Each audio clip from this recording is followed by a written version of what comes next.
Buenos días familia SSD, estamos con una gran visita, más bien visitando a una gran figura del baloncesto nacional, padre de familia, empresario, eh, entrenador en su momento, Rodolfo Fonseca.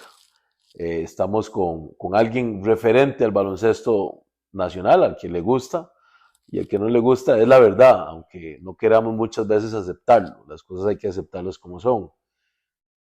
Creo que es uno de los mejores entrenadores del país en su momento. Hoy ya no es entrenador, es empresario. Queremos conocer un poquito más y más bien, lejos de conocer un poquito más, que el coach Fonseca nos diga su versión, no solamente del hoy, pero también su versión del ayer. Don Rodolfo, gracias. No, Dani, más bien, no, el honor es mío de estar aquí compartiendo con usted, una persona que aprecio, respeto y que hemos compartido también en algún momento de nuestras vidas y nos hemos visto desde que usted tiene 13 años de edad. Tenemos 27, Pero 28 años de edad. venimos a hablar de don Rodolfo Fonseca hoy. Entonces, No, a ver, el básquetbol a mí me tocó cuando yo tenía 14 años, estaba en séptimo año, en séptimo año del técnico Don Bosco. Ese séptimo año jugué básquet, jugué voleibol, era mi deporte, me encanta, por cierto. Era muy deportista, cuando era joven yo me gustaba mucho el deporte, todo. Nadaba, jugaba tenis de mesa, corría, de todo. ¿por qué el básquet entonces? Por mi hermano, tenía un hermano que jugaba muy bien básquetbol, Walter era muy bueno, realmente. De hecho, llegó a ser llamado por seminario cuando él se gradúa de sexto año, porque nosotros estudiábamos en el técnico Don Bosco. Estaba el salesiano Don Bosco, de la gente de media, de sociedad media alta, y estaba el técnico Don Bosco, que éramos nosotros los pobrecitos, y estábamos ahí estudiando pues imprenta, mecánica de precisión, electromecánica, y eso era lo que podían nuestros padres en ese momento. Vi a mi hermano jugar y yo comencé a entrenar básquetbol y era bien malo. Yo era bien malo jugando básquetbol. El primer año, el segundo año todavía, ingresé a categoría B. En aquel entonces todavía existía categoría A, B y C colegial, que no sé por qué eso se quitó. Pero bueno, luego, en el segundo año, desde el principio comencé, siendo capitán de la selección de voleibol, comencé a jugar básquet porque veía a mi hermano y decía, qué bonito el básquet. Y me gustó y desde ese momento, octavo, noveno, décimo, onceavo y doceavo año, jugué. Ya en onceavo año era selección de Costa Rica, juvenil, onceavo y doceavo año era selección de Costa Rica, así que sí jugué este deporte, sé lo que es tener un entrenador ahí, sé lo que es perder partidos, ganar partidos en la cancha, estar en el camerino, sé lo que se siente. Y como uno de los técnicos de sexto año sale un poco más viejo, salí casi cumpliendo 18 años, pero yo desde los 15 años ya pensaba en hacerme entrenador de básquetbol. De hecho, cuando la psicóloga nos pregunta a nosotros eh, qué queríamos ser en el futuro, a los 15 años yo dije, quiero huir del básquet. Y todo el mundo se echó a reír con mis compañeros. Y la profesora casi que también, y me dijo, ¿pero por qué? Y yo, no sé, no sé, pero ¿cómo? Como jugador profesional, no sé, pero yo quiero ir del básquet, quiero hacer del básquetbol mi vida. Y tenía 15 años de edad. Salí del colegio y el entrenador de nosotros, eh, Padre Calvillo, era un sacerdote que ya murió, se iba, lo trasladaban de Costa Rica a Guatemala.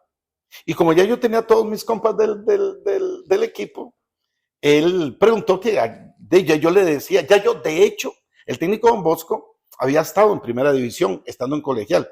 Hace muchos años se estilaba eso. La Salle, San Juan Tadeo, eran colegiales que estaban en primera división, eran otros tiempos. El técnico Don Bosco ingresó a primera y yo era el asistente. Pero yo me uniformaba porque teníamos como 6, 7 jugadores y yo tenía 16 años y de cualquier cosa estaba listo para entrar. Pero no, llevaba la estadística del equipo. Y me comenzó a gustar la banca, me comenzó a gustar desde el punto de vista de dirigir. Y ya a los 18 salgo del colegio y me escogen a mí como entrenador de básquetbol del técnico Don Bosco. Ahí permanezco 80, 81, 82. Y en el 83 me paso para el Salesiano Don Bosco. Ya eran otros niveles. Ya en mi emprendedurismo ya habíamos hecho un torneo de básquetbol colegial. Alejandro Fernández, Alexis Monge, yo se nos ocurrió un torneo colegial, lo hicimos y yo lo gané en la categoría B. Luego me paso al Salesiano Don Bosco, ya eran otros niveles, ya ahí era Liceo de Costa Rica, seminario, todo me fue muy bien. En 1986 gano mi primer campeonato nacional categoría B y fue Eso es como una entrenador. locura, como entrenador, ya como entrenador. Como jugador mi carrera terminó al salir del colegio porque me hice entrenador a los 18 años, por eso tengo 45 años de ser entrenador de básquetbol. Y estoy activo todavía. Todavía estoy esperando contratos, todavía estoy activo. No, pero vamos a ver, yo creo que evidentemente conocemos la historia de don Rodolfo Fonseca en la parte como coach. No conocíamos esa parte de que cómo empezó, ¿verdad? Esa es la parte deportiva. La parte de emprendedurismo, ¿cómo inicia? ¿Cómo inicia esa parte de Desde que tenía 9 años, provengo de una familia muy, muy, muy pobre. Tan pobre que el servicio sanitario nosotros era el Río Aguilar. O sea, no teníamos nada.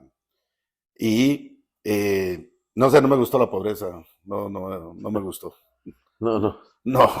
Y no quería que mi familia ni mis hijos sufrieran pobreza. Yo no soy de esos papás que dicen que hay que poner a los hijos a trabajar fuerte y eso. No, yo los pongo a trabajar, pero también les doy. Para eso los traje al mundo y para eso son mis hijos.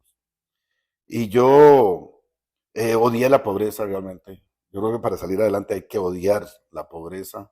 No me gustó. Y porque fueron, a ver, tiempos donde no podíamos comer. O sea, ¿qué te puedo decir? La comida en las casas de nosotros estaban con llave. Comíamos, bueno, no sé, hicimos muchas cosas. Y a los 9 años eh, comencé a vender cosas. Voy a contar algo que tal vez no es muy bueno para los jóvenes, pero Sí. lo hice. Mi primer negocio fue vender cigarros. Fue mi primer negocio. Tenía 10 años de edad, me iba al Estadio Nacional, al antiguo, que se podía fumar y tomar en aquel entonces. Compré un paquete de cigarros, lo vendí. Luego compré otro paquete de cigarros, lo vendí. Luego compré una rueda de cigarros, porque se vendían al menudeo. Correcto. Lo vendí. Llegó el momento en donde yo estaba viendo Saprissa la Liga y tenía 10 niños de 8, 9 años vendiendo y yo estaba viendo el partido. Ya a los 9 años ya me gustó la parte empresarial y con eso comencé a ayudar a mi casa, a mi familia, a mi mamá, logré sacarla a mi mamá de la pobreza. Tenía 18 años cuando logré comprar los primeros muebles finos a mi mamá.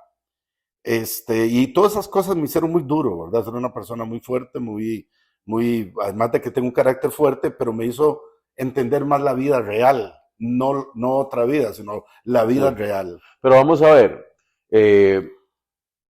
obviamente sus procedencias, muchos hemos tenido de esas procedencias, unos mayores que otros, y eso es lo que nos forja el día de hoy, somos lo que somos por ese pasado, ¿verdad? Mucha gente puede criticar, hablar de Rodolfo sin saber su pasado y decir, bueno, ese ma cae mal o ese ma es muy arrogante platero o muchas cosas sin saber el trasfondo de dónde realmente nace ese carácter, esa personalidad. Y esa personalidad te lleva a otras fronteras. Esa personalidad, primero que nadie nos regala nada, porque nadie nos ha regalado nada, todo lo que hemos hecho lo hemos hecho trabajando honradamente, a nuestra forma, pero honradamente. Y nace el emprendedurismo. Obviamente empieza a los 9 años, pero ya vienes con visión, vienes con otras cosas, y empieza, ¿cómo sale Rodolfo Fonseca? YBA, Canal 2, y todo esto que es importante, porque al final del día pensamos, muchos tienen la idea de que, él nació así, todos se lo dieron, no tuvo que trabajar, muchas cosas que podemos hacer. Ya regresamos, nuevamente con el coach Fonseca y que nos aclare eso, cómo empieza toda esta historia. Ya regresamos.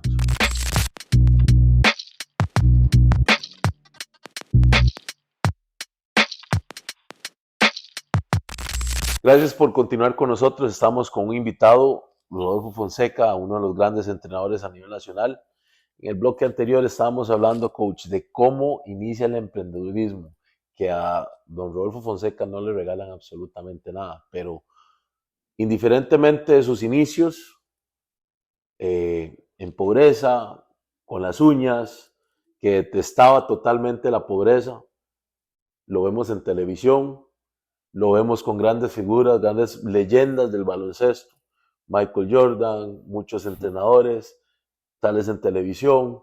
Cuéntanos de eso, coach. Bueno, nada más para hacer un resumen, comencé vendiendo los cigarros, luego compraba camisas, hacía pinos de Navidad, me iba a la frontera y compraba carritos, vendía, pero yo nunca, después encontré el básquetbol y nunca dejé el básquet, no, siempre lo llevé como muy paralelo, yo sabía, pero en aquel entonces no podía yo, mi primer año como coach, Sí. en el técnico en Bosco fue de gratis, el segundo fue de 500 colones, el tercero, entonces por mientras había que hacer lo que había que hacer, ¿verdad? Había que hacer lo que había que hacer. Y entonces, cuando salí del colegio, igual lo mismo, rápidamente, o sea, mis papás en la sala, bueno, y ahora a estudiar a la universidad, había ganado el examen de la UCR, el examen de admisión con muy buena nota, que entre los 4 primeros, no era tan... No era quedado. Pero yo les dije no, es suficiente 12 años de su vida, ustedes me dieron la escuela, el colegio, ya déjenme. Y me puse una floristería, mi papá me prestó 2,000 colones y me puse una pulpería, La Bala de Bronce, aquí en Avenida Segunda. Me levantaba a las 4 de la mañana todos los días a abrir, estudié en la universidad un tiempo porque abría a las 4, mi mamá llegaba a las 5, agarraba la bicicleta, me iba para la UCR, regresaba de la universidad, mi mamá se iba a descansar y en la noche me iba a entrenar si tenía algún equipo. Aguanté 4 meses.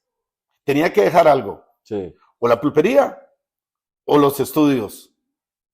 Dejé los estudios. Dejé la universidad y me dediqué a mi pasión, al básquetbol y a la pulpería. De la pulpería nacen una floristería, nacen 2 floristerías y nacen 4 floristerías a la edad de los 19, 20 años. Ya yo era dueño de un abastecedor, 4 floristerías. Seguía trayendo cosas para vender. Eso me hizo mantenerme mientras como entrenador me consolidaba. Llegó un momento en donde ya llego a trabajar al Colegio Santa Cecilia y ahí conozco a Jorge Martínez. En una final, por cierto, en el Liceo de Heredia, quedamos campeones en categoría A femenino. Él llegó, bajó la grada, me saludó, hola, ¿cómo está? Eso fue como un sábado, un domingo, y a la semana siguiente, el teléfono, que antes eran de cable, ¿verdad? Hace casi 30 años, suena el teléfono y era Jorge Martínez. Mira, es que necesito una persona, porque yo lo veía por televisión y estaba solo. Antes estaba acompañado, pero después de un momento a otro quedó solo. Y yo, aunque no lo crea, yo lo veía y yo decía, ¿cómo me gustaría estar ahí? ¿Cómo me gustaría? Es que yo todos mis sueños los he cumplido. Todos los sueños de básquetbol que yo tuve los cumplí. No hay un sueño de básquetbol que yo no haya cumplido. Todavía me quedaba el check de las Olimpiadas el año pasado y fui a las Olimpiadas de Francia. Bueno, el tema es que me llama Jorge y yo le digo no, que no voy a, que no puedo porque a mí me agarró, realmente no me asusté, pero yo dije, yo no sé nada de televisión y todo. Entonces, después le pregunté a mi esposa y me dice, no, mira, no te llama ella no te llama para que hables de televisión, dale para que hables de básquet. Y yo, mira, sí es cierto. Entonces yo, porque sí estoy, ok, venite, tenés que venir con vestido entero. Y yo, tengo vestido entero, o sea, yo no tenía... De la cintura para arriba. Nada, exactamente. Y me conseguí un saco prestado. Y fui, un saco de Yolanda, nunca se me olvida. Bueno, y duramos muchísimos años. De ahí, digamos, este resiliente que él se encontró, este luchador de la vida que Jorge se encontró, lo ayudó también a que él también tomara fuerza y ahí comenzamos a hacer proyectos y comenzamos a hacer el CBC, ahí es donde yo también me iba muy bien como entrenador, Me fue bien como entrenador en primera división, me fue bien como entrenador colegial, gané la segunda división en 2 ocasiones. Y comencé a cosechar campeonatos, pero no dejaba mis emprendedurismos y no dejaba la televisión, y ya estando en televisión, ya el asunto era otro, ya estabas jugando grandes ligas, porque ya tus patrocinios, la gente que usted conocía, con la gente que usted se topaba cuando ibas por la calle, los patrocinadores que ya uno decía, es Rodolfo Fonseca, es Rodolfo Fonseca y Jorge Martínez, es Jorge Martínez y Rodolfo Fonseca, ya la gente nos ubicaba. Eran los 90, estaba Sí. Michael Jordan, no había cable, el 5% de la población tenía cable. Sí. Usted nos veía a nosotros o nos veía, Teníamos, fuéramos buenos, sí, malos o regulares, sí. solo con nosotros. Entonces fue un tiempo que aprovechamos y dije, aquí está, aquí hay que hacer cosas. Ser el tiempo de bonanza de ustedes para poder llegar a ser hoy lo que son. ¿De dónde nace YBA? Porque primero es YBA Costa Rica y después empiezan los intercambios. Y como bien lo dice, era el tiempo de los 90, ¿no? Entonces en los 90 todo el mundo quiere ser Michael Jordan, todo el mundo quiere ir a Estados Unidos, todo el mundo quiere seguir eso, porque no había nada más. Antes de YBOA, Uh-huh. y antes de la televisión, ya a mí me comenzó a gustar los viajes como coach. Siempre he entendido que llevar a mis jugadores a jugar al exterior, o sea, llevarlos a jugar 5 partidos a Estados Unidos, a Venezuela, donde yo los llevaba, equivalen a jugar 20 partidos aquí. O sea, el criterio del jugador se abre, la experiencia internacional, el que jugué en una cancha, jugué en un país, eso hace que los jugadores crezcan y salgan del mundito de Costa Rica. Que muchos entrenadores creen que es un mundo muy grande, pero no, es un mundo pequeño.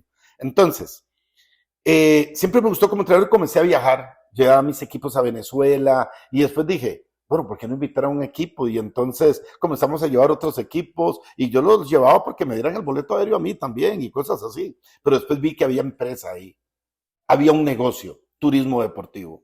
Entonces comenzamos a movernos y el primer destino en los Estados Unidos que toco se llama el World Youth Basketball Festival en Milwaukee. Y durante casi 3 años, 4 años, llevé grupos al World Youth Basketball Festival en Milwaukee, en Wisconsin. Pero ahí, una vez en un avión, abro una revista y boom, hago yo así y la devuelvo y veo un logo con una bola de básquetbol que dice YBOA, ¿verdad? YBOA. Y yo, Orlando, Florida, tiene el teléfono y me traje la revista. Y en aquel entonces, que son hace 30 años, era por medio de fax o por medio de llamada. Una llamada te costaba un ojo de la cara. Sí. Y una carta duraba un mes. Entonces era fax. Fax, mira, a mí me gustaría. Yo sin inglés. Yo pagaba para que me tradujeran, perdón, las cartas. No, yo no hablaba inglés, ni papa. Y el señor, Don Ruingler, me cita a una reunión en Orlando. Entonces, llevo yo un grupo a Milwaukee. Cuando bajo, hago permuto en Orlando. El señor no sabía nada de español y yo no sabía nada de inglés. Hicimos el negocio a puras señas. Me nombra, ya él murió, Don Ruingler, por eso me dieron la vitalicia, la marca de YBOA. En aquel entonces y hoy en día, Youth Basketball of America, YBOA, es la liga de básquetbol más grande de los Estados Unidos después de AAU, que es la más grande. Pero AAU en aquel entonces no permitía participación internacional. Viene YBOA, permite la participación internacional, y yo llegué a llevar en un grupo, valga la redundancia, 300 jugadores de básquetbol a Estados Unidos hablando a jugar. Una barbaridad. Cuando AAU se da cuenta de que el YBOA está creciendo con la participación internacional, AAU abre algunos showcase para internacionales. Entonces, fueron buenos tiempos, llevé muchos grupos, pero el nivel era muy alto. De las pelas eran de 120 Costa Rica, Estados Unidos 20 Costa Rica, porque nos enfrentábamos a campeones de estado. Sí, pero también el no tener el conocimiento de a qué te estás enfrentando, porque nos ha pasado a todos. Tenemos la burbuja de Costa Rica, salimos, nos estallan esa burbuja con una realidad de que tenés talento, pero todavía te falta. porque muchas veces aquí pensamos que el talento lo va a hacer todo, y el talento es como el inicio de, ¿verdad? Y el talento tiene un techo, hay que trabajar, hay que mejorar en muchas cosas. Pero eso nos ha pasado a todos, coach, y usted es consciente de eso. Para muestra un botón, entender esa parte de YBA, hablando de chicos, y luego entender la parte de primera división, selecciones nacionales y la competencia de clubes internacionales, que hay una gran diferencia entre una y otra. Bien. ¿Cómo calza Rodolfo Fonseca en esos escenarios? ¿Cómo se da a internacionalizar? Tiene YBA, empieza con chicos, cómo llega a primera división, cómo se internacionaliza para llegar a otros países, porque coaches es de varios países. Te cuento, cuando voy a Estados Unidos llevando grupos, veo toda la mecánica, todo el proceso de YBA, me encanta, me fascina y digo, eso hay que llevarlo a Costa Rica. Ahí es donde comienzo a hacer torneos, pido la franquicia, solicito permiso para hacer YBA en Costa Rica, me lo dan y no solo me dan Costa Rica, sino me dan todo Centroamérica y comenzamos a hacer torneos de básquet con el mismo método de YBA y Estados Unidos. No en el 100%, pero sí en la mayoría lo bueno que por lo menos la estructura. Sí. Y entonces comenzamos y de ahí nos fue bien. Desde el primer torneo hasta hoy nos ha ido bien. Hemos hecho torneos. También tengo que echarme flores en el sentido de que yo todo lo que hago lo hago con mucha pasión, con mucha entrega, no me gustan las cosas mal hechas, no me gusta, sé que siempre que el error está ahí, igual que le digo a mis jugadores, el error está ahí, o sea, tenés que lidiar con el error, o sea, sí. Tenés que lidiar con el error. Pero nos ha ido bien, nos ha ido muy bien haciendo torneos, vi que era una salida importante para nosotros, y bueno, pero mi carrera de coach no la dejo. A la edad de 22 años, como asistente de Alfredo Murillo, quedamos campeones de segunda división con la Universidad Fidelitas. Subimos a primera. Eso, a ver, tengo 60, eso fue hace 41 años, así que yo creo que usted no se puede acordar. No. No. A ver, no. De hecho, me convertí después de ahí, Alfredo se va. Yo me quedo con la primera de la U Fidelitas. A los 22 añitos. Daniel Ramírez Santamaría venía de jugar con Utah. El primer jugador que jugó en División 1 en Costa Rica a ese nivel, el primero de la historia. Y lo traen a jugar con nosotros porque nos patrocinaba en aquel entonces Hyundai Pony, así era como se llamaba, y lo contratan. O sea, yo voy a dirigir al mejor jugador del momento, que viene de Estados Unidos, sufre una lesión en la rodilla.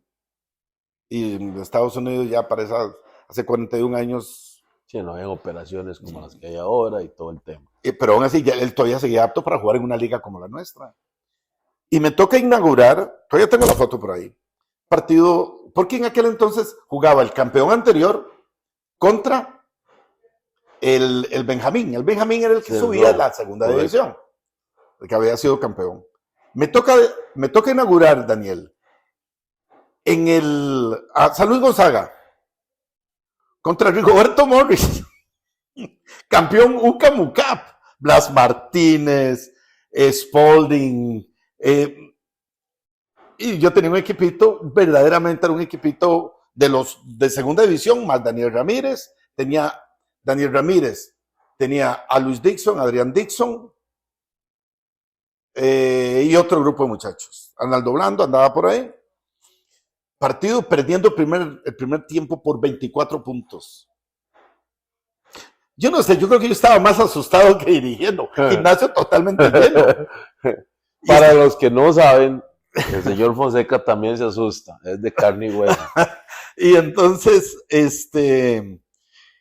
estamos en el camerino, nunca se me olvida, y yo me comienzo a exaltarme, ¿verdad? Mire, vamos perdiendo por 24, no sé qué. Entonces Daniel Ramírez me agarra y me dice, coach. Daniel Ramírez era un caballero. Y entonces hace salir a todos del camerino él era el capitán del equipo, Y me dice, coach, marquemos un cajón, deme hablas a mí.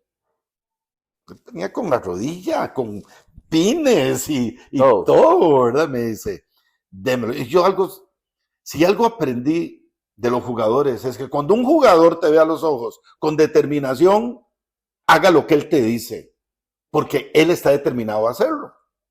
Y cuando él me vio a los ojos y me dijo, démelo, yo agarro a Blas Martínez. Estamos hablando de Blas Martínez cuando tenía 20, no tenía 30 años. Metía todo lo metía, lo que usted lo dejara. Y lo agarra y con uno y cajón, boom, boom, boom, boom, perdimos por 4 puntos ese partido. Nos bajamos los 20. Pero entonces sí valió la pena. Fue un inicio respetable en su juventud. Dirigí 8 partidos, dirigí 6 partidos con esa primera división. El último partido que lo dirigí contra Jaime Peña en el Gimnasio Nacional, lleno también. Se lo gané por 10 puntos. Y esa noche trajeron a un colega mayor que yo, de experiencia, que ya yo lo veía rondando por ahí. Eso que pasa que cuando le van a dar trabajo a un entrenador comienza a rondar las gradas. Sí. Y me ofrecieron, como ya el equipo llevaba 4 victorias, 2 derrotas, Rodolfo, mira, eres muy joven, tienes una vida por delante como entrenador, te vamos a dar en aquel entonces habían reservas, te vamos a dar la reserva y te quedas como asistente, no voy a decir el nombre del colega, y yo acepté a regañadientes, pero acepté, porque yo decía, las matemáticas no me dan, si hemos jugado 6 partidos y he ganado 4 y he perdido 2, y hoy le ganamos a Seminario, hey, le estás ganando al referente, y al coach referente, o sea, entonces, duré 4 partidos más y renuncié. Me fui, pero se me abre la carrera. Ya yo en mis adentros decía, yo puedo con esto. Ya se la creía. Yo puedo, porque estamos hablando cuando el básquetbol de Costa Rica era el básquetbol de Costa Rica. Sí, eran otros tiempos. No, es que era otro mundo. Eso es otro tema que vamos a tomar ahora. Vamos a una pausa, ya regresamos con más con nuestro coach Rodolfo Fonseca.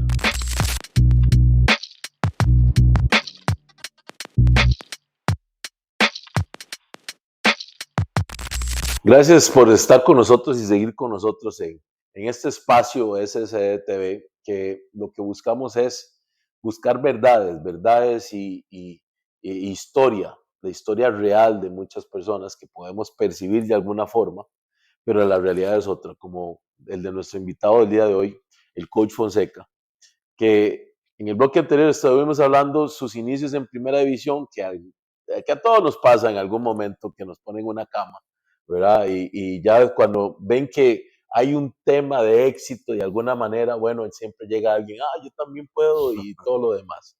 Pero bueno, son cosas que nos pasan, de esas cosas aprendemos. Primero, no confiar en nadie, número 1, o más bien reducir el círculo de confianza. Y segundo, que uno puede hacer las cosas. Y ahí creo yo, coach, que usted empieza a tomar, como decimos a lo tico, a creérsela para ustedes empezar a emprender, no solamente en YBA, que ya sabemos lo que es hoy, pero sino también a hacerse un nombre internacional, tanto nacional como internacional, porque tuvo éxito a nivel nacional y sale de nuestras fronteras en la selección panameña juvenil y en otros países también. ¿Cómo sale el coach Fonseca a otras fronteras? Interesante. Es una historia increíble de vida. Yo siempre quise dirigir afuera. Desde el primer día que me hice entrenador, siempre yo quiero dirigir afuera. O sea, siempre tuve esa ambición. Yo tengo que admitir que siempre he sido una persona ambiciosa. O sea, no lo voy a negar. Que no tiene nada de malo. Me gusta ir más allá, no me gustan los límites. Soy de los que creen que todo se puede lograr y soy un dolor por eso. Porque desgraciadamente nadie a mí me puede mostrar que algo no se puede lograr. Entonces, cuando discuten conmigo es un problema porque soy una persona que puede ver a los ojos y puede caminar por la vida sin ningún temor y sin ninguna cola que le majen, de nada. Y con esto sí, era ambicioso, soy ambicioso. Y una vez me contratan en el Santa Cecilia, estamos en categoría, era el primer año de Codicader, y le dije a los jugadores, miren, lo que pasa en Costa Rica es que en Costa Rica no hay que vivir, en Costa Rica hay que aprender a vivir.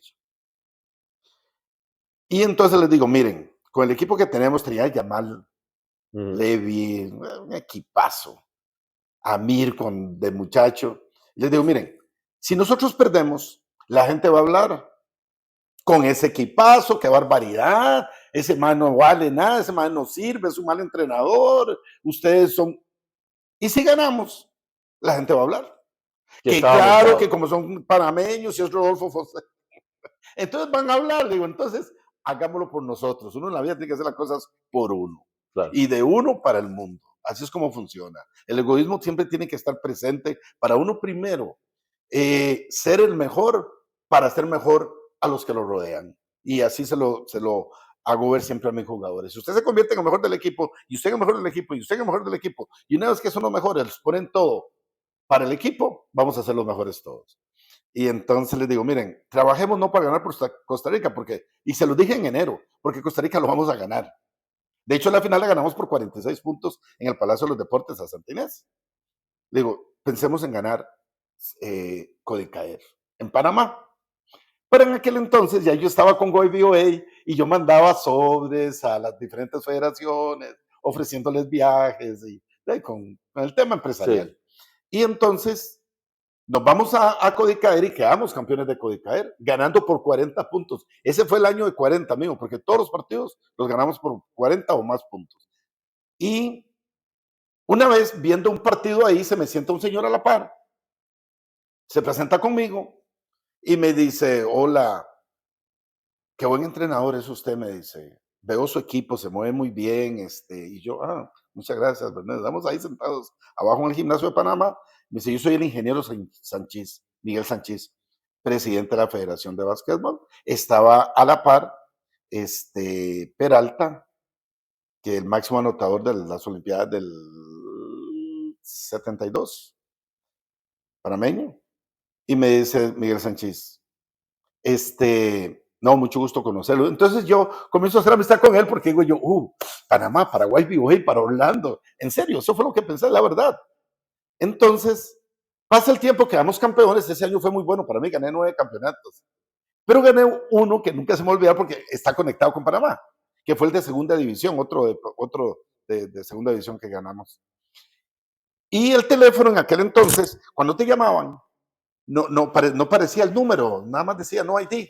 Sí. Suena el teléfono antes del partido, Gregorio Mejía en el centro de la cancha, la semifinal de segunda división, veo el teléfono y yo, pero como no era ID, dije yo, puede ser algo internacional, puede ser, ¿verdad? Entonces, lo contesté, tengo que admitir, ¿verdad? No lo hagan, colegas.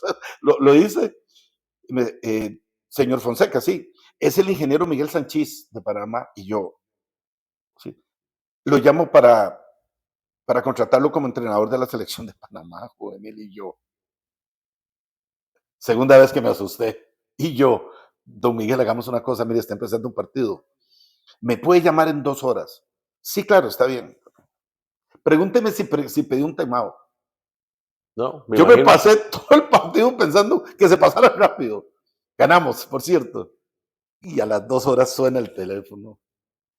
Y me dice, y tengo que confesar esto, me dice, don Rodolfo, mire, es que yo lo vi ahí, usted tiene 4 panameños, en realidad eran 3 panameños, Sí. Lawson, Yoyo y Yamal, y Amir, pero Amir era un niño. Amir, ¿qué tenía en ese entonces? 13, 14 13, años. 14 años, o sea, no era, pero tenía un potencial, solo que lo llevábamos yo sabía el potencial para que se fuera fogueando. Y me dice, usted tiene 4 panameños, mire, yo le mando 2 y se va al centroamericano a Guatemala. Es que ya Panamá tenía, para aquel entonces era transición de federación, él era nuevo, ya Panamá tenía 2 o 3 años de no participar en el centroamericano y si no participaban este año, Lo sancionaron. lo sancionaban. Entonces le digo yo, bueno, no, pero a mí me gustaría ir allá. Y me dice, le ofrezco tanto, ya me dijo la cifra y todo. Me dice, y usted no tiene que venir a Panamá. Usted llega a Guatemala, yo le mando los jugadores a Guatemala y usted se lleva los 4 que usted tiene. Solo para presentarnos. Es que ningún entrenador en Panamá agarre, y esto es cierto, es verídico, ningún entrenador quiere ganar este equipo, porque no vamos a ganar. pero por lo menos no me sancionan. No, al final lo convenzo y me voy para Panamá y me traje 10, 12 jugadores. Primer partido contra Costa Rica. Luis Blanco de entrenador.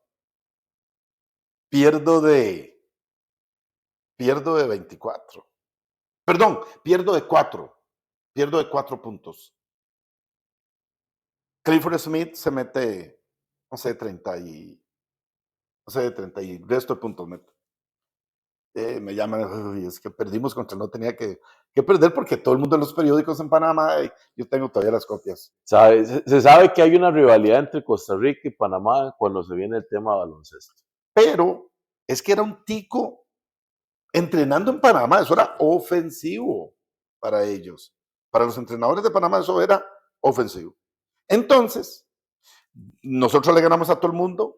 A los demás países, Costa Rica también llegamos a la final, Costa Rica, Panamá, y ganamos de 26. Clifford metió 4 puntos. Y esos 4 puntos fue una de 3 con foul. Yo recuerdo muy bien ese centroamericano porque no me llevaron. Para el profe Luis, ahí que nos cortó, pero no pasa nada. Así es esto. A veces se convocan a algunos, a veces se llevan a otros. Pero así se abre la puerta para que usted pueda salir y conocerse internacionalmente. Ahí yo llego, me despido de Miguel Sánchez y me dice, no, ¿por qué se despide? No, ningún entrenador de Panamá quería el equipo. Tú sigues para el Centro Básquet. Que era en Panamá. Y te tengo una sorpresa, el Centro Básquet es en Panamá. Dirigir en Panamá, siendo costarricense. Pero acuérdate que en el 98, ya yo también como asistente de Reginald Grenell, del clan de los Grenell de Panamá, había sido campeón centroamericano en el 98, aquí en Costa Rica en el centroamericano de básquetbol, sí. Quedamos campeones. Ya me iba haciendo, ya me iba metiendo yo en el básquetbol de Panamá, llego al premundial, no me tocó en el grupo, bueno, llegamos al centro básquet, perdón, llegamos a la final contra República Dominicana, le gano históricamente a Puerto Rico, de 29, histórico, clasificamos, y allá ya por haber quedado en segundo lugar, me tocó en el grupo de Argentina, la generación de oro, Oberto, Luis Escola, sí. El Mano, y entonces, si viejos eran buenos, imagínense los de 18 años, una locura. Y me toca en ese grupo, Estados Unidos, con Sean Batier, Carlos Boozer, Mike Dunleavy Jr., Sacha Randolph y Jason Williams. Esa era la titular. Argentina, Estados Unidos, Canadá y nosotros le ganamos a Canadá. Estados Unidos perdemos, pero Estados Unidos pierde de 4, fallando 14 tiros libres. Y perdemos contra Argentina por mucho. La final va a Argentina, Estados Unidos, que la gana Argentina. Luego en Yacaima, Japón, ese era el clasificatorio a Yacaima, Japón, y gana Estados Unidos, Argentina, volvieron a la final.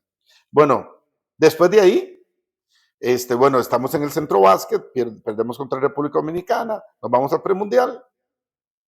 Y después de ahí, siempre unido al tema de YBOA, conozco al gancho de oro de Venezuela, Rustin González, gerente de Cocodrilos de Caracas. El equipo, si fuera comparado con fútbol en Costa Rica, sería como un Saprissa, una liga, un Heredia, o sea, es de los equipos tradicionales de Venezuela. Me toca dirigir allá, tengo un contrato de un par de meses, tengo un contrato de un par de meses ahí. Llego a dirigir a este jugador, se me escapa el nombre siempre, que él se va de ahí, se va para los Spurs de San Antonio, y en el primer campeonato de los 5 de los Spurs, mete el tiro ganador. Él jugó para mí un par de juegos ahí, y ya mi mundo cambió. Porque Rustin me dice, te quiero contratar para Cocodrilos, porque si dirigiste en Panamá, que Panamá estaba sobre Venezuela, y Venezuela, el deporte número 1 de Venezuela en ese entonces, era el básquetbol, puedes dirigir en Venezuela. De Venezuela pasó a Colombia. Colombia quedó coach del año en la Liga Profesional de Colombia. Me fue muy bien, de los mejores tiempos de mi vida. Y luego regresa a Costa Rica. Luego En ese trayecto, en Panamá duró 12 años dirigiendo selecciones, entrando y saliendo. Regreso a Costa Rica, después de Soles de San Andrés, regreso a Costa Rica y me contrata el Liceo de Costa Rica. Quedamos subcampeones, al año siguiente quedamos campeones de Centroamérica y México, el campeonato más importante de la historia de este país. Y luego paso a Angola, África, que tengo un contrato de mes y medio. Sí, Luego me voy para Italia, me contratan en Nápoles. No, todo nada.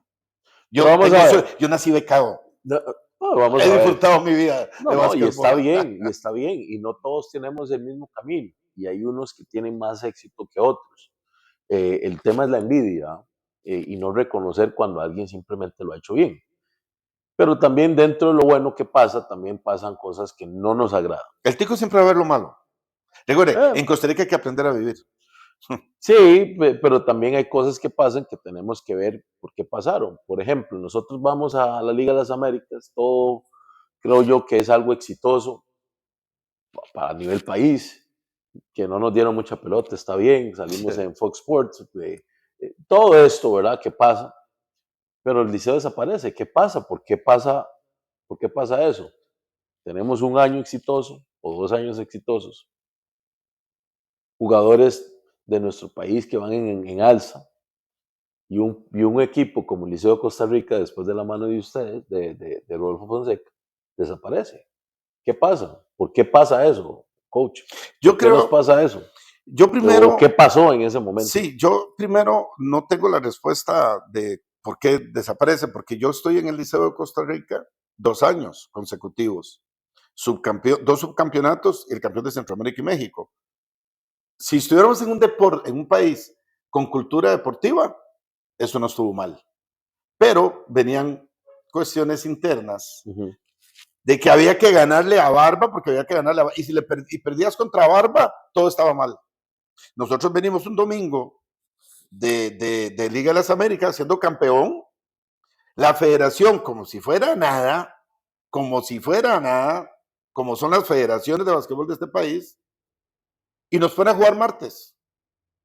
Pusimos a Costa Rica en lo más alto de Latinoamérica, Fox Sport, 3 partidos en directo. Nos ponen un partido contra Santa Cecilia, nunca se me olvida. Lo perdemos por 6 en el Liceo de Costa Rica. Usted estaba ahí. Sí. Aún así, la federación tampoco nos perdona, porque ese mismo viernes jugamos contra Barba y usted estaba ahí. Y perdemos contra Barba de 20, una cosa así. Y usted puede creer que a mí al lunes siguiente me llamaron a una reunión la directiva del Liceo. Lo que pasa es que había muchas bajas en ese momento, porque vamos al torneo. Veníamos desgastados. Lemar se lesiona, Lemar casi se fractura el tobillo ya, uno de nos hace mucha falta ahí, Manotas. Máximo rebotador de ese torneo. Dios tenga en gloria. Ernold ya no sigue en el equipo. Nos quedamos con, ya yo no juego la posición natural, me pasan al perímetro, adentro. Y ese 5 abridor de nosotros en la Liga de las Américas se tenía lo suyo, pero al final del día desencadena ciertas cosas. Acuérdate que yo en el segundo año, después de que suceden todas esas cosas, de que haber sido campeón, no haber tenido el reconocimiento, no solamente a nivel de federación, aunque ese año sí, ese año me acuerdo que Lico Der nos nombra deportista del año. Yo tengo el pergamino de mí, ahí. El Lico Der nos nombra, el deportista del año fue el Liceo de Costa Rica ese año, ni siquiera la federación. Nosotros pedimos permiso para no jugar ese martes, nos ponen a jugar, jugamos, perdimos, jugamos el viernes, perdimos, ya el lunes comienzan los problemas a nivel internos, y ya yo en ese momento después de jugar, que eso usted no lo sabe, pongo la renuncia del Liceo de Costa Rica, viniendo de la Liga de las Américas. Yo dije, no, ya, suficiente, me voy. Son cosas que uno no sabe. Termina la temporada y dimití, ya, me fui. Después de lo que sucedió de ahí en adelante. Es un caos. Fue un caos, desaparece uno de los equipos más emblemáticos del país. Seminario ya había desaparecido, creo yo. Si alguien puede corregirnos, nos corrige. Pero ahí yo creo que empieza la decadencia a nivel nacional del baloncesto. Usted jugó con el último equipo de Seminario. Sí. Por eso es que si ya jugaba con el Liceo, ya el Seminario ya no estaba ahí. Desapareció Primero seminario y después desapareció el liceo. Sí, así es como funcionó. Pero bueno, vamos a ir a una pausa, vamos a regresar a hablar del tema federativo y entender, no entender, sino desbozar o ventilar ciertas cosas que son importantes, coach. Sí. No es tapar el sol con un dedo, no es tirarle a nadie, pero hablar las cosas como son. Vamos con nuestros patrocinadores, ya regresamos.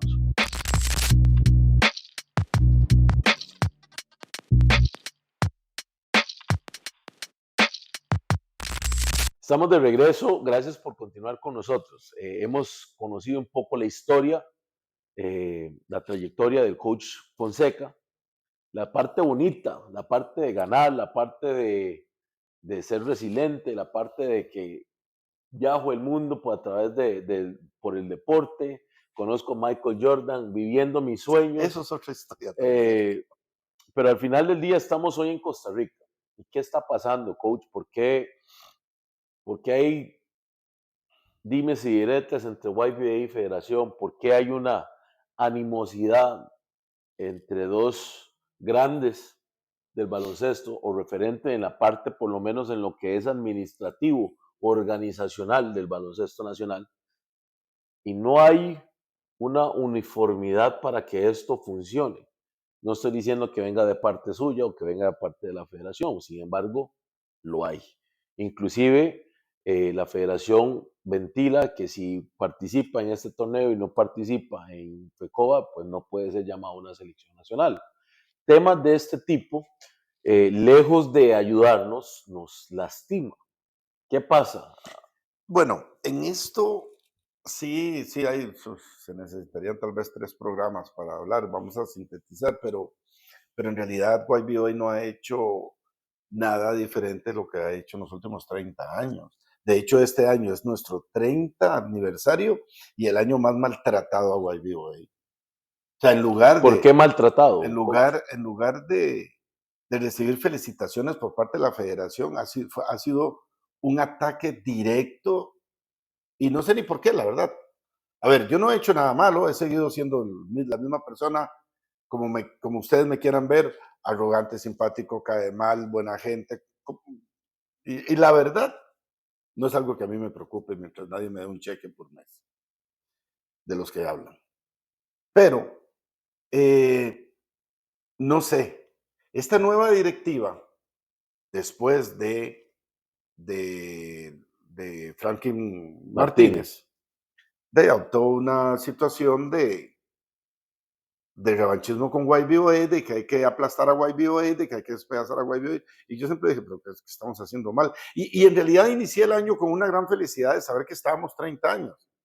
1995 nace mi hijo Ricardo, 1995 hacemos el primer torneo, 30 años después. Hemos hecho cosas, no hemos sido perfectos. Errores, sí, por supuesto. Hierros, por supuesto.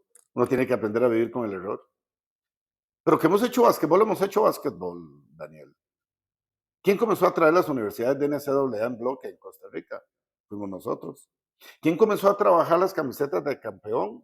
Nosotros. ¿Quién comenzó a trabajar los festivales en la forma en que se hace hoy en día, incluyendo la federación? Nosotros. Hemos aportado al básquetbol de Costa Rica.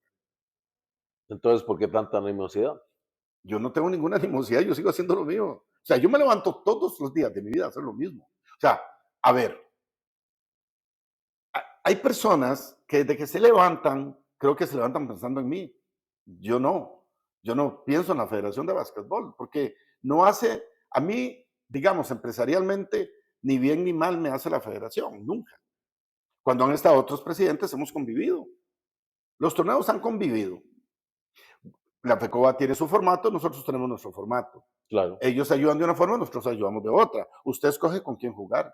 Yo no le obligo a nadie a o sea, yo no te amenazo para que No, juegues no, pero conmigo. vamos a ver, nosotros no somos ciegos tampoco. Si entendemos cuando hay orden, las cosas caminan. Cuando no hay orden, las cosas tienden a ser caóticas. Yo creo que la federación, esta federación, se desgastó tanto, perdió su tiempo, se desgastó tanto en ver cómo desaparecían YBOA, que se olvidaron de su camino. O podemos obviar, vamos a ver, podemos obviar Desastre de Liga Menor, hoy en día. Torneo de Liga Menor de la FECOBA. El que me diga que está bien está mintiendo. Y se lo digo en la cara. El torneo es malo. El mío no es mejor. Sencillamente el de ellos es malo. Este torneo es muy malo. El torneo de apertura terminó en agosto, o alguien lo puede negar. El torneo de clausura no se sabe. ¿Cuántos equipos hay? ¿Cuántas organizaciones dejaron la FECOBA por venirse a YBOA? Pregúntenle ustedes a las organizaciones. 2. Voy a hacer de atrás para adelante un poco. Lo que pasó la semana pasada con el 3 contra 3. La irresponsabilidad de mandar a 3 niños, a 3 muchachos, a darse duro con profesionales, porque no sabían que la edad no era U19. Entonces, ¿para qué le pagan tanto a los coordinadores de selección, al administrador, a gerente? O sea, nunca la federación había tenido tantos administradores como hoy en día, y todos lo hacen mal, porque es la verdad, todos lo hacen mal. Vámonos al último lugar en femenino. ¿Por qué? Si vamos a tener una selección femenina que la deja Cristian Chavarría, faltando 2 semanas, la lógica, porque hace falta ser inteligente como coordinador de selecciones, o por lo menos ser objetivo para decir, no llevemos a esta mayor. Si vamos a ir a los centroamericanos, U19, llevemos a los U19, igual vamos a quedar de últimos. Pero se foguean. Creo que eso hubiera sido la lógica y hubiera sido la responsabilidad de un verdadero coordinador de selecciones. ¿Quién coordina las selecciones de básquetbol de Costa Rica? Se los dejo para que lo averigüen. Vámonos al tema de las selecciones permanentes. Esa es la peor atrocidad que yo he visto en mi vida. ¿Por qué? Si usted me lo pregunta, ¿cuál es el objetivo? ¿Cuál es el objetivo de una selección de una federación de básquetbol de Argentina o de Brasil? Ser campeón del mundo. Punto. Si no se es campeón del mundo es fracaso. Argentina, Estados Unidos, Brasil. Los federativos de nosotros no tienen claro qué es, cuáles son los objetivos claros de una federación de básquetbol. Para mí, en Costa Rica, promover el básquetbol, promocionar el básquetbol y apoyar a los que hacen básquetbol. Capacitación de entrenadores, árbitros y selecciones nacionales. Punto. Pero esto es lo que tienen que hacer. No tienen que hacer torneos, pero para terminar, el punto de las selecciones permanentes. Si usted me pregunta, ¿usted cree en las selecciones permanentes? Sí, por supuesto.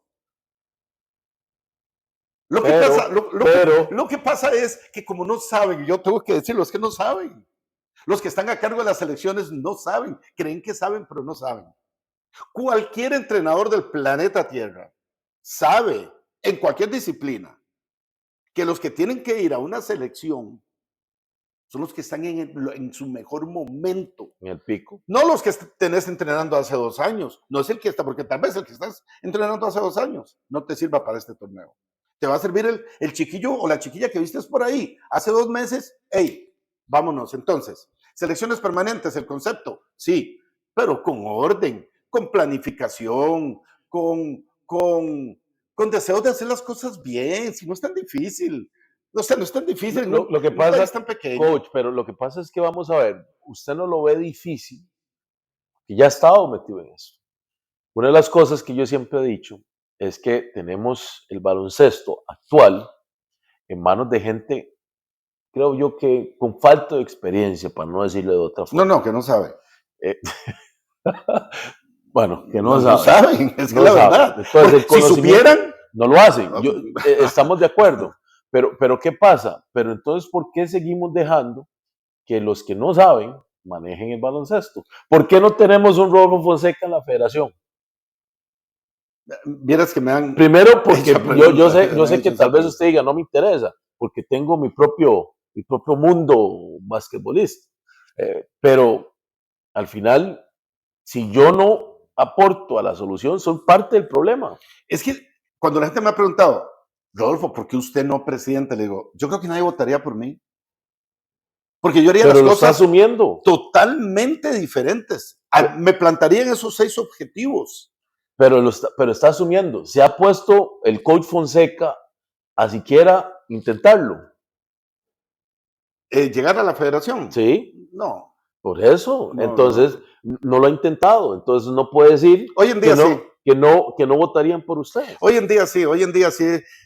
Creo que estoy en mi mejor momento ya para dejar mi legado y ya no es que esté de salida, yo creo que voy a estar de salida en los últimos 5 años, pero sí dejar mi legado y poder liderar el básquetbol de Costa Rica. Sí, me siento en capacidad hoy en día de asumir la presidencia porque en realidad también cansa. O sea, es cansado seguir teniendo presidentes que no saben, que no conocen y que no han estado, no están como usted y como yo en el día a día del básquetbol. Pero vamos a ver. Usted podría ser presidente de la federación también. Pero no estoy capacitado. Yo no me siento, vamos a ver, no me siento en posición para ser presidente de la federación en este momento. No me siento en posición para hacerlo. Voy a tener muchos anticuerpos o no tenga el respaldo. Hay muchos factores y hay que ser realistas. Puede ser que en este momento no me vean como candidato para dirigir una federación. Es que no tienen un brief. No, estamos de acuerdo, pero aparte de mi personalidad, mi carácter, al igual que el carácter y la personalidad de Rodolfo Fonseca tiene muchos anticuerpos, Daniel Simmons, Henry Martínez, Cristian Chavarría tienen muchos anticuerpos, porque decimos las cosas como son. No, y porque tener éxito en Costa Rica es un delito, acuérdese de eso. En Costa Rica hay que aprender a vivir y en Costa Rica tener éxito es un problema, porque si tenés éxito, no dicen qué buen entrenador es Daniel, qué bárbaro, es que ese carácter, qué disciplina, ven los movimientos tácticos. Yo veo tus equipos y tus equipos juegan con una idea. Yo veo los equipos de otros entrenadores y no juegan con ninguna idea. Pero yo puedo decir, tengo estatura para decir, yo puedo analizar. Puede leer que hay algo. Exactamente. Entonces, el problema aquí es que no hay un brief de cómo tiene que ser el presidente de una federación. Yo escucho cada cosa que yo digo, Dios mío. Y no es que yo tenga la verdad absoluta, pero a ver, si nos ponemos a pensar, no, es que hay que colocar un empresario. Ya estuvo un empresario. Varios. Es que tiene que tener contactos. Sí, hay gente en la federación que tiene contactos y es que no entienden que primero hay que atacar la raíz del asunto para poder formar un plan. Después del plan, poder ejecutar un roadmap y después de eso poder ir a vender a patrocinadores que crean en ese roadmap. Pero ¿qué es lo que pasa aquí? Que un tipo agarra la presidencia, se cree que tiene una ametralladora y que le puede volar a lo que se mueva y al final del día, ¿en qué deparó esta situación del último año y medio en el básquetbol de Costa Rica? Nada, caos. A mí me hizo más fuerte. Tengo más equipos. Daniel, es la verdad. Estamos de acuerdo. Tengo más equipos. Sí. Tengo más equipos. Tiene más equipos. Tengo más partidos. Tengo más organizaciones. Entonces, ¿en qué deparó? ¿Quién perdió? Yo creo que perdió el básquetbol. Exacto. Perdió el único perdedor. Un año y medio. Es el básquetbol y los jóvenes que vienen atrás. Porque venimos en una burbuja también de engaño, ¿verdad? Que creemos que nuestros chicos son los mejores del planeta y que estamos jugando más de lo que entrenamos. Y usted lo sabe y es cierto. Sí. Tenemos que entrenar más, volver otra vez a lo básico. Pero bueno, ¿qué haría Rodolfo Fonseca como presidente de la federación diferente a lo que se ha hecho hasta el momento? Que puede ser que podemos pensar y entender lo mismo, pero ¿qué sería lo primero que usted atacaría o cambiaría en este momento? Yo creo, Daniel, excelente pregunta. Yo creo que una federación no se puede desgastar haciendo torneos. No es su trabajo hacer torneos. De hecho, vaya a las federaciones de Sudamérica, no se desgasta en eso. Yo creo que hay que plantar los objetivos. Creo que una federación tiene que promocionar lo que dije ahora, tiene que promocionar, tiene que apoyar, promover, masificar el básquetbol. Creo que una federación debería de encargarse mucho de la capacitación de entrenadores. Muchísimo. La capacitación y la unión de los grupos arbitrales, porque es el insumo más importante que tenés. Sin árbitros no puedes jugar. Hay dos cosas con las que usted no puede jugar: sin balón y sin árbitros. Puede jugar 1 contra 1, 2 contra 2, 3 contra 3. Pero sin balón y sin árbitros no puedes jugar. Y sin jugadores. Y luego, apoyar a los que hacen básquet. Vamos a apoyar a la Copa Occidente, vamos a apoyar a la Copa Caribe, vamos a apoyar a YBOA, vamos a apoyar a la Copa del Este, vamos a apoyar. Nunca se habló de ninguna otra organización con respecto a las selecciones que no fuera YBOA. Hasta el coordinador de selecciones decía que era de los que participaban en el torneo pirata, refiriéndose a YBOA. Parte de la... Pero vamos a ver. Entonces, lo que yo haría para concretar, lo que yo haría es reorganizar, por ejemplo. Yo creo que Costa Rica necesita un inventario. Si bien es cierto, yo les mandé a los asambleístas el extracto de segregación de jugadores que emite la FIBA y dice literalmente, aunque se recomienda que un jugador deba ser asociado a la federación para poder ser seleccionado, no debe ser una limitante por el color de su piel, por su religión, etcétera. Y ese estatuto de segregación se lo pasaron por... Estamos totalmente ¿Entiendes? de acuerdo. Estamos de acuerdo. Y usted y yo sabemos que si alguien no es convocado, perfectamente puede ir a poner un salacuartazo. Sí, ¿Lo puede hacer? podría hacerlo. Pero igual, o sea, yo lo que creo es que las cosas no van a ser tan difíciles. ¿Qué es lo que tiene que hacer Costa Rica? Si lo que dice el estatuto, el otro estatuto de la FIBA dice que los jugadores deben de estar inscritos en el Sistema Nacional de Básquetbol. El Sistema Nacional Oficial de Básquetbol es la FECOBA.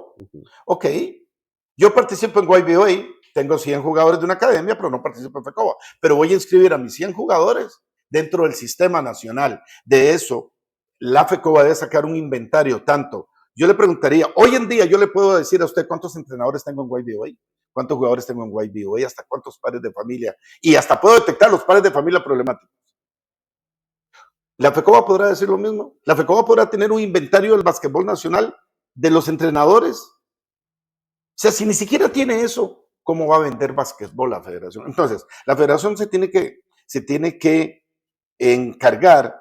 Por ejemplo, el presidente de la Federación de Puerto Rico está cruzado de piernas en su oficina, recibiendo $1,500, $2,000 de avales a todos los que quieran hacer torneos. Hace $50,000 al año, sin moverse de ahí. El único torneo que hace son las finales.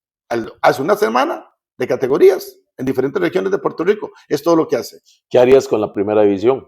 La primera división, yo creo que también es un desgaste. Sí la necesitamos, porque para que sus jugadores puedan ser mejores, o una persona para que pueda ser mejor, para mí, tiene que tener aspiración, aspirar a algo. En básquetbol, ¿a qué se aspira? A llegar a primera división, a llegar a Estados Unidos. Los manes, los chiquillos que están en Estados Unidos en high school, sí, quieren estar en la NBA, NCAA, NBA. Entonces, ¿cómo logramos que nuestros jugadores tengan aspiración mejorando la primera división? Si mejora la primera división femenina y masculina, que la femenina está en crisis, la masculina podríamos de ahí para abajo. Que esa era mi segunda pregunta. En su apreciación y su diagnóstico profesional, ¿cómo cataloga nuestra primera división femenina, por tanto como masculina? ¿Cómo la catalogo en qué? ¿En dónde estamos? ¿Dónde deberíamos estar? ¿Y a dónde vamos? Una de las cosas que yo siempre he cuestionado es, ¿para dónde vamos?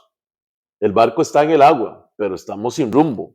No tenemos un norte, no sabemos para dónde vamos. Entonces yo la pregunta que hago es, si tenemos una liga profesional, o semiprofesional o amateur, ¿para dónde vamos con esa liga amateur, profesional o semiprofesional, masculino o femenino? Esa es mi pregunta. ¿A dónde vamos? Hay una cosa que el domingo estaba hablando con un padre de familia, porque no sé si la palabra es desgracia para mí, o ventaja, o no sé. Si a mí me ponen a comparar el básquetbol de Costa Rica con el mundo que yo he visto, en los países donde yo he dirigido, he dado clínicas en 44 países del mundo. O sea, tengo 45 años de ser entrenador y he dado clínicas y campamentos para entrenadores y jugadores en 44 países del mundo. Y veo cómo hacen las cosas bien en otros países. Entonces, si usted me lo pregunta aquí, yo digo, de nuestro básquet no tiene nivel. O sea, nuestro básquet es malo, pero para mucha gente nuestro básquetbol es bueno. Yo creo que nuestro básquetbol podría ser mejor, sí, si pudiéramos trabajar en la capacitación del entrenador. Para mí hoy en día ha desaparecido el entrenador con vocación y está el entrenador por plata, que no está mal si lo hace bien, pero están los que son por plata y lo hacen mal. Y ya aquel entrenador de vocación, aquel con pasión, aquel entrenador que vivía esto con esa verdadera entrega, ya no existe en nuestro país. Creo que se han extinguido. ¿Cree que podemos, no cree que es un poco genérico decir que se ha extinguido o que ya no hay entrenadores con esa pasión? No me conteste todavía, me contesta en el próximo bloque. Ya regresamos, vamos a una pausa.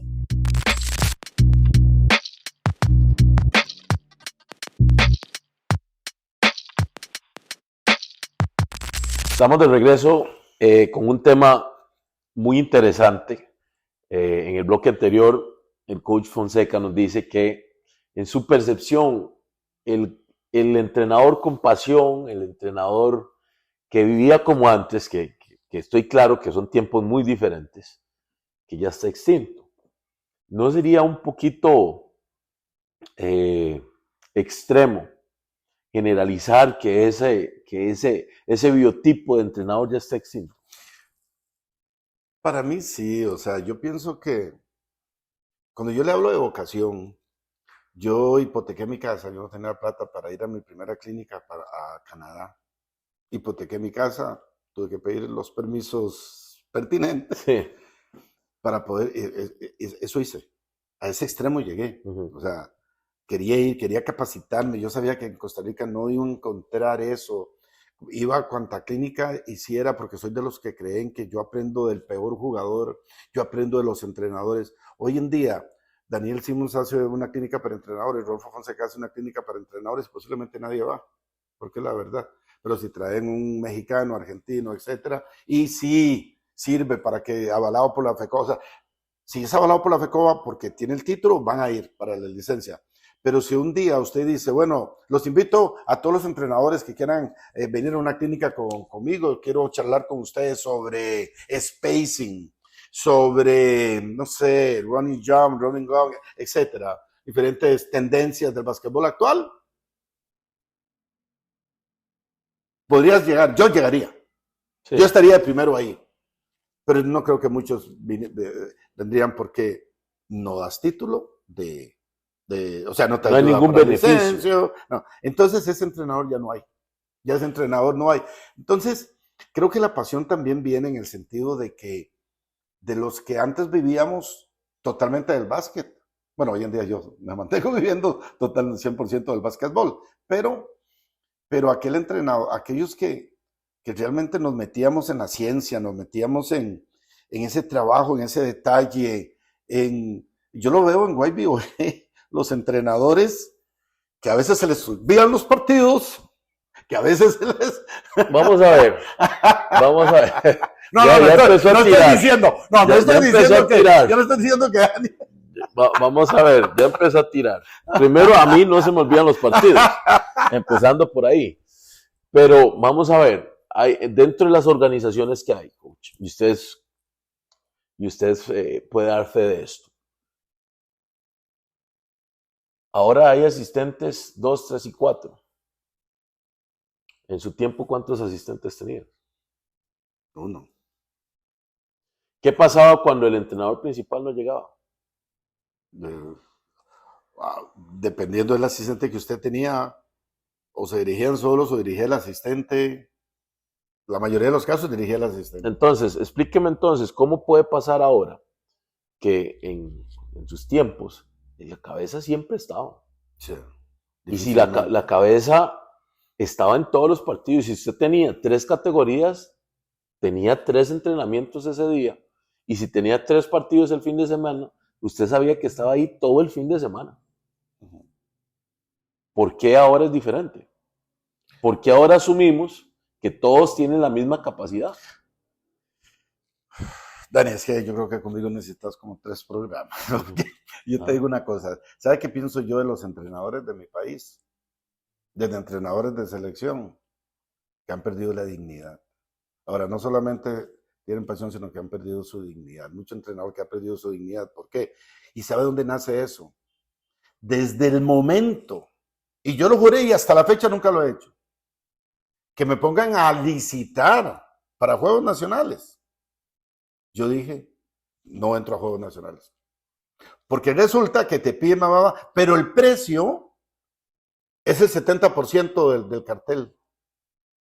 Entonces usted, o sea, en mis tiempos es, venga, siéntese, presente sus proyectos, cómo es tu currículum, qué ha ganado, qué ha perdido. Yo no perdí el puesto de coordinador de selecciones porque no tenía título universitario. ¿No le parece estúpido? A mí me parece muy estúpido. De estúpido desde todo punto de vista. ¿Por qué? Porque un título universitario no te da la experiencia de 45 años y 10 países donde he dirigido.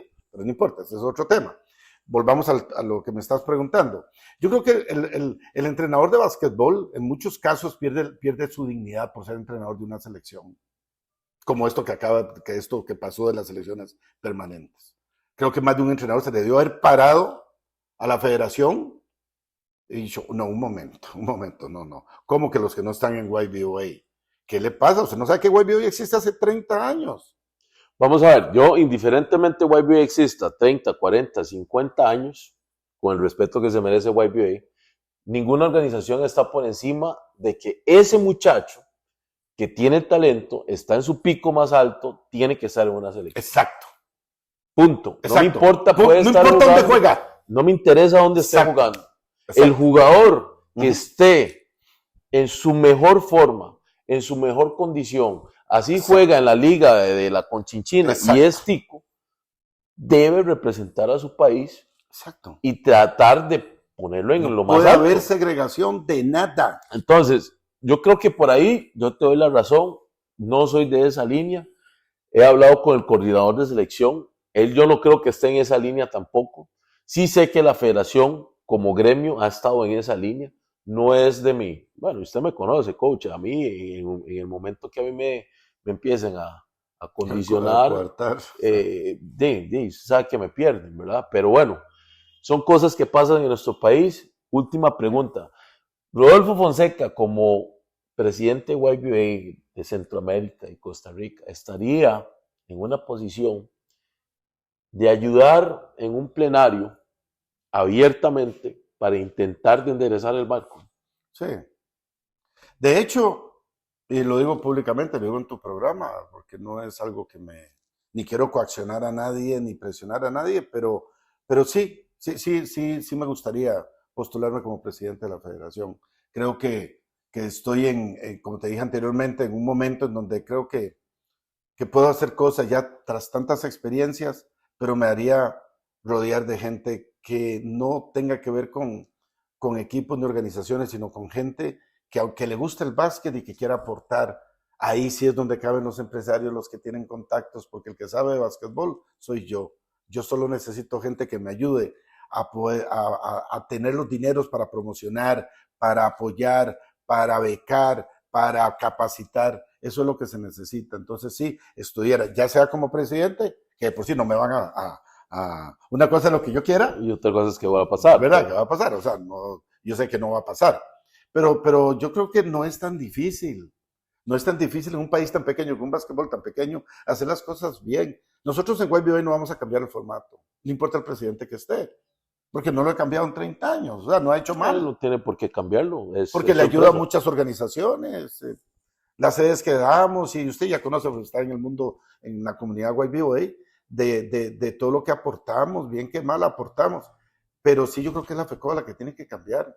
Ya el nuevo presidente tiene que ser un presidente con los objetivos claros hacia dónde van, pero son los asambleístas los responsables de a quién ponen ahí, porque ¿sabe qué es lo que ha pasado?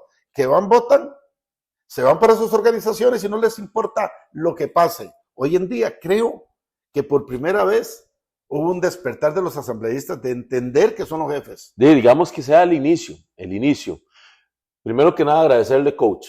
Es un placer tenerlo en nuestro programa. Espero que no sea la última vez y tenemos que conversar de más baloncesto, no solamente para hablar de lo malo, sino también para enseñar. Gracias por estar con nosotros, coach. No, gracias, Dani. Y orgulloso, felicitaciones por este espacio.